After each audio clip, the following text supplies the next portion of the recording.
तर खरंच कालचा दिवस माझ्यासाठी ना माझ्या आयुष्यात कोणीतरी मिठाचा खडा टाकावा असं होतं. तर मी असं का म्हणते ना, चला तर पुढे सांगते. सो हाय, मी गौरी.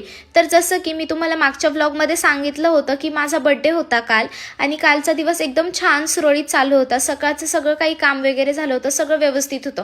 संध्याकाळच्या दरम्यान आहे ना मला एका व्यक्तीचा आहे ना फोन आला होता आणि ती व्यक्ती डायरेक्ट बोलली की अशी अशी आहे ना तुझ्या माहेरची व्यक्ती आहे, ती ICU ॲडमिट आहे आणि ती लास्ट स्टेजला आहे. आणि ते ऐकून आहे ना अक्षरशः माझ्या पायाखालची जमीन सरकली. आणि ती व्यक्ती ना माझ्यासाठी खरंच खूप म्हणजे मोठी आहे माझ्या आयुष्यामधली, मी असं म्हणते.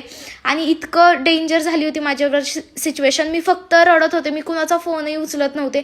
त्यानंतर आहे ना दुपारच्या वेळेत हे घरी पण आले होते, ह्यांनासुद्धा माहिती होतं काय झालं ते. पण आहे ना एक त्यांचं ह्याच्यावर म्हणणं होतं की तुला आता जाता येणार नाही, मग काय करायचं आता, नाही का. त्यांनासुद्धा खूप जास्त वाईट वाटत होतं, पण काय करणार, जाता तर येत नव्हतं.